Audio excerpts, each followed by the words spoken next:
welcome to the State Department. Welcome to the Ben Franklin Room.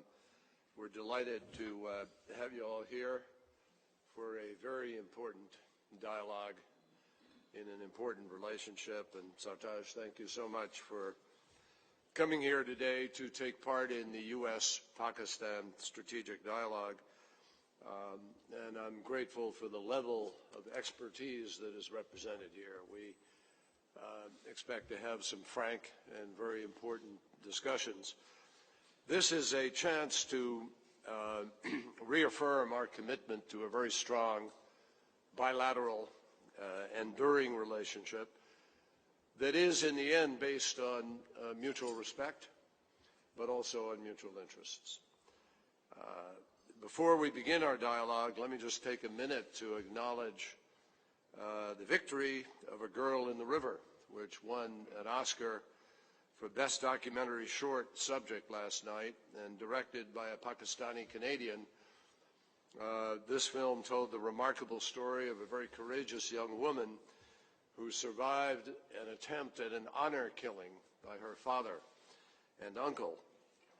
And yet, even more remarkable was, after the initial screening, Prime Minister Sharif pledged to change laws that allow such barbaric practices and murders. And that is a sign of how a great work of cinema can shine light on a subject, on real-world challenges, and it can actually promote positive change. So we gather for our dialogue in the shadow of last month's attack at the Bacha Khan University.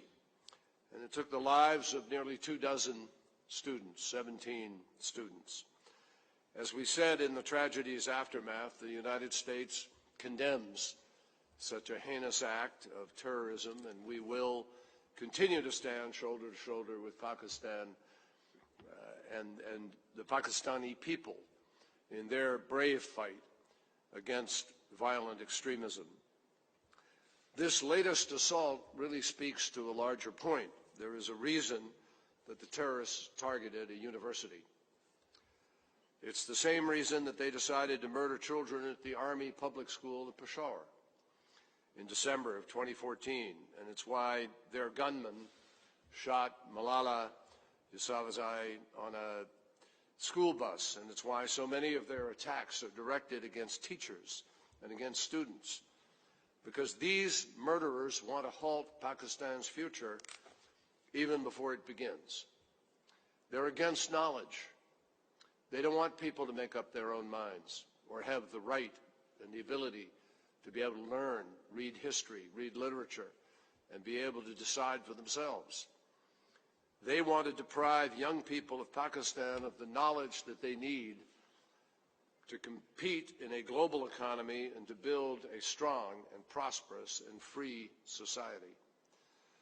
So that is why it matters so much that Bacha Khan University and the Army School have both reopened, and that Pakistanis have made it clear they will not be intimidated or denied the right to build a future of their own design and to sustain it for generations to come.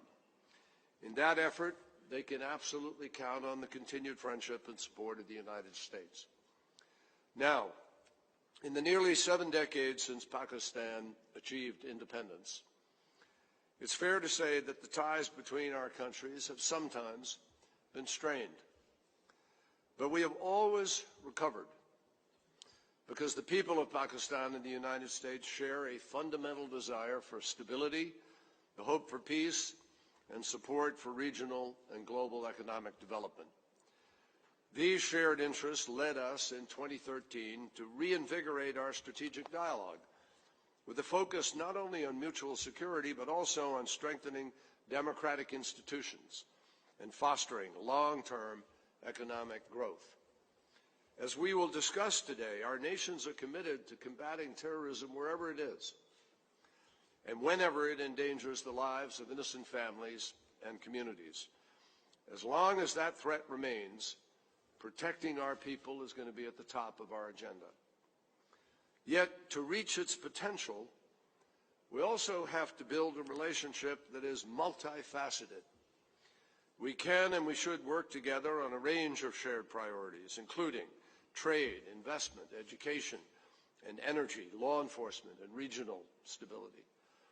Expanding and deepening our relationship has long been a personal commitment of mine. I think you know that. In the Senate, I was privileged to join with my colleague Dick Lugar and with Representative Howard Berman in sponsoring a law that was aimed at lasting cooperation between the U.S. and Pakistan, between businesses and universities and citizens, in addition to our governments.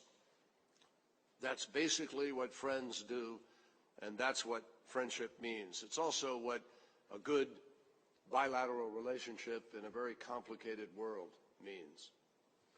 Now, our strategic dialogue is totally in keeping with this kind of broad-based partnership and designed to advance it. And before we delve into greater detail throughout this day, I want to highlight a couple of the essential areas in which our working groups are active. On economic and financial issues, we have a joint plan to expand trade over 5 years in a way that will help to make Pakistan's markets more attractive to foreign investors. As one aspect of this, we're going to be partnering with the Pakistani government to expand women's participation in the workplace, because studies have repeatedly shown that women, given the opportunity they deserve, help an economy to grow. On regional security, we're going to continue efforts to promote stability and defeat those who foment extremism and violence. In this connection, the United States appreciates Pakistan's support for efforts to promote reconciliation with Afghanistan.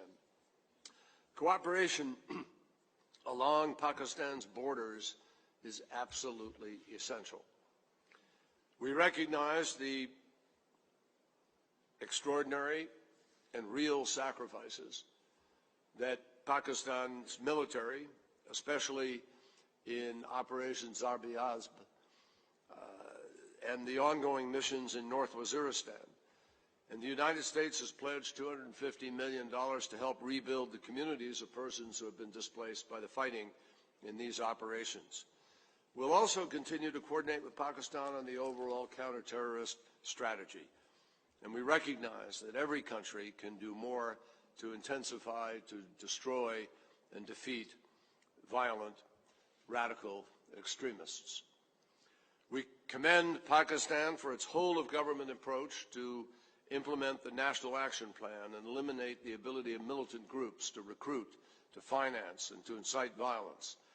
And we welcome Pakistan's commitment not to differentiate between terrorist groups in the implementation of this strategy. Groups like the Haqqani Network, the Lashkar-e-Taiba, that seek to undermine Pakistan's efforts to foster strong, positive relations with its neighbors. In the end, a group like the Haqqani Group, or Lashkar-e-Taiba, or Jaish al-Mohammed, all of these groups are literally stealing the sovereignty of a nation, and they're stealing the future of a nation. And it is important for us to stand up to them.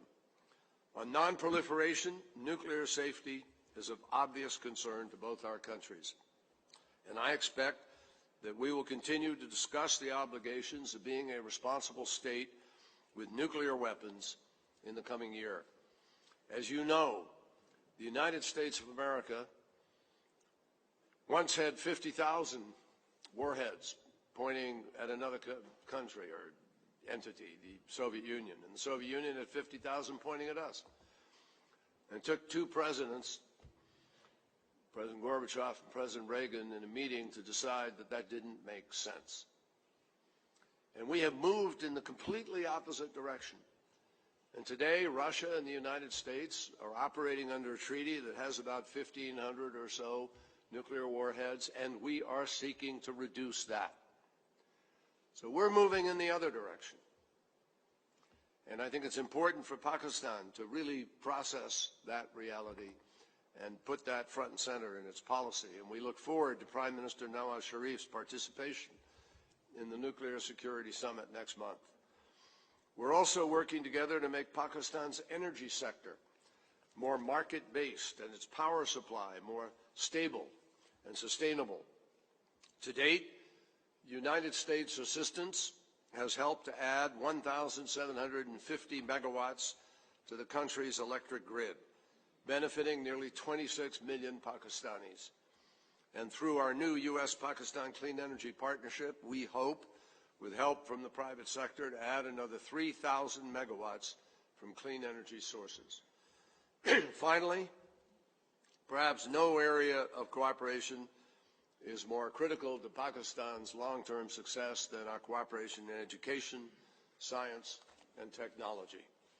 On this front, our universities are collaborating on research and curriculum development, and our country's experts are working together at the Center for Advanced Studies to spur innovation in water and agriculture and other sectors.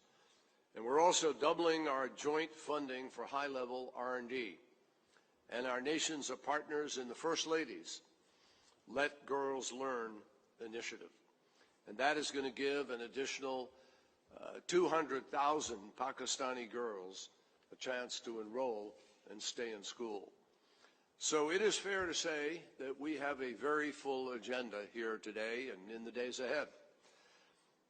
It is defined by the immense challenges that will shape the future of Pakistan and our relationship, but I want to emphasize these are challenges that we can absolutely best meet working together. As Prime Minister Sharif stated during his visit here last October, a close and enduring partnership between Pakistan and the U.S. is a strategic imperative for achieving lasting peace and stability in our region and beyond. And it's in that spirit that I ask us today to try to move our partnership forward in the months to come in pursuit of peace and prosperity for both of our countries.